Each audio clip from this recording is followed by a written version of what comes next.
Hi everyone, it's Dr. Ramani. Welcome back to this YouTube channel on narcissism, narcissistic abuse, toxic relationships, toxic people, and hopefully a way to understand all of this. We're back to our series on how to be a supporter to somebody who's experiencing narcissistic abuse. And we're specifically going to talk about a very important issue here. Stop trying to fix it. And as we talk about being a supporter to someone experiencing narcissistic abuse, that obviously links to healing, which is what really this year and forward is about. If you want to know more about the healing program we're launching, please go to the video notes and hit the link there. And if you're new to this channel, please join us and subscribe.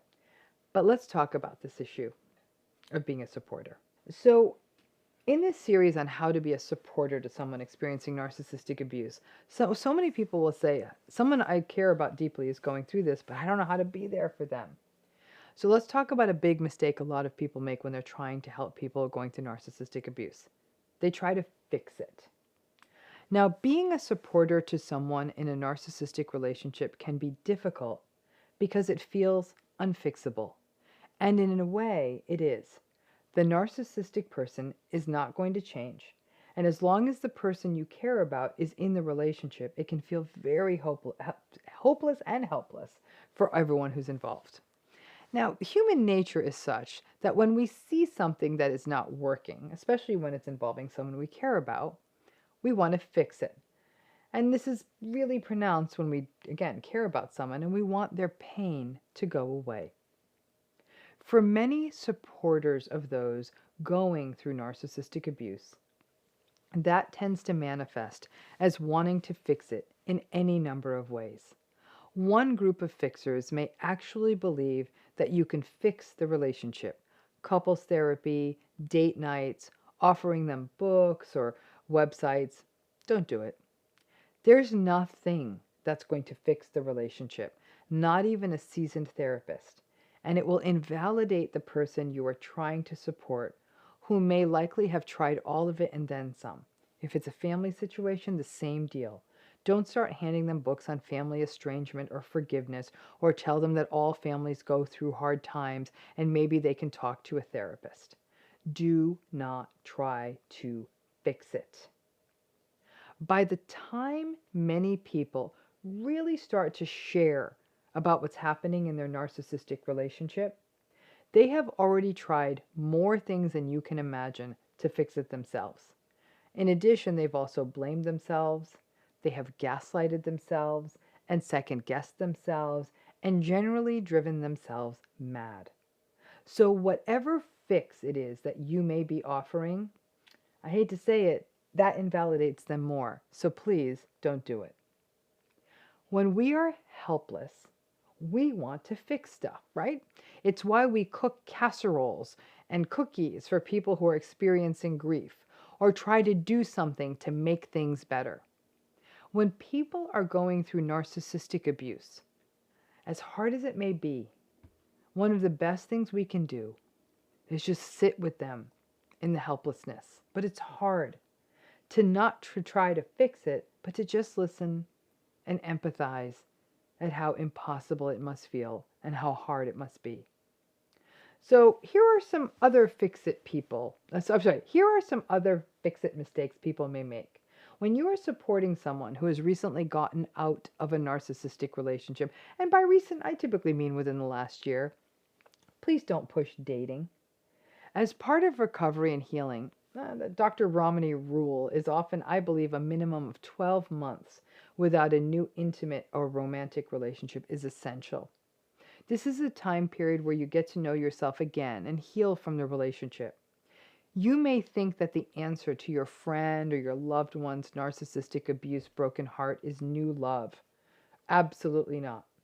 Friendship, distraction, checking in, all of those are great things. But we want people to be able to get their legs under them again, to release and to learn and to get out of the haze that the post-narcissistic abuse period looks like.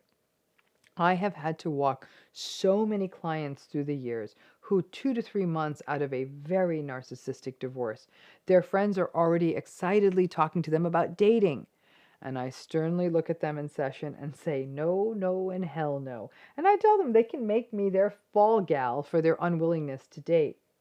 I know therapists aren't supposed to tell people what to do, but on this one, I don't budge. Because too often, when you're still healing, there's a real risk of missing red flags. Now, when it is a family issue, especially if you are part of the family system, you may want to fix it by doing something like an intervention. Absolutely not. Many families don't like the discomfort and inconvenience of family tension, or maybe a disruption to family traditions, or may just not like thinking that this is a narcissistic family system. You may do things like, you might say things like, oh, maybe we should all sit in a room and finally break the no contact. And maybe you should talk to mom or dad or grandparent or sister so you don't regret it one day, and then you trot them into the room. Don't do it. The person you are trying to support has already thought about the regret part about 1,000 times. You're trying to fix all of this only makes the process more difficult. Trying to force something or leaving someone you are close to doubting their own boundaries, it doesn't work and it does not support them. Listen to them, empathize with them, recognize that it's hard, but don't try to fix it. It's the same thing at work, the same in a relationship. I think too many people are watching reality shows that feature big dramatic interventions, and they pretend that these interventions work. When it comes to narcissism, that kind of big grandiose attempt to fix things is really the least supportive thing you can do.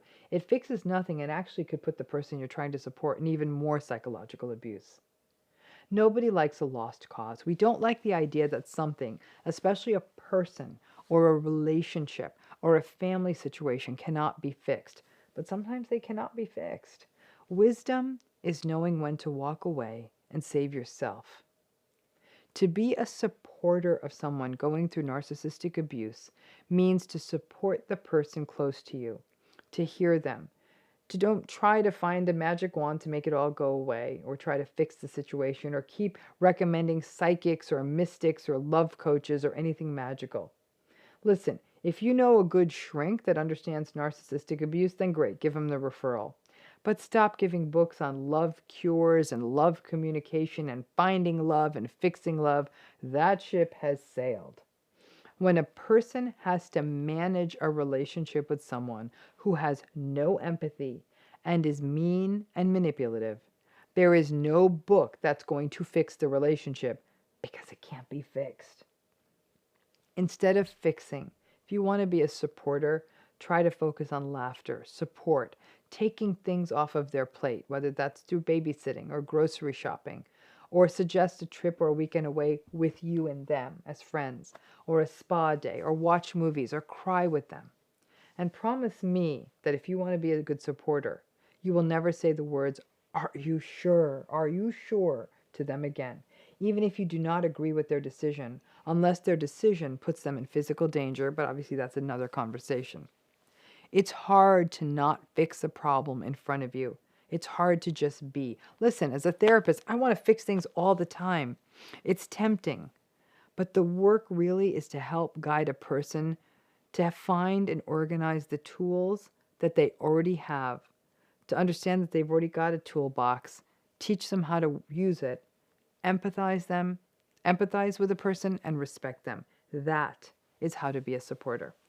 If there's any other ideas I didn't think of, as always, please drop them in the comments, but promise me you won't try to fix it. Thanks again.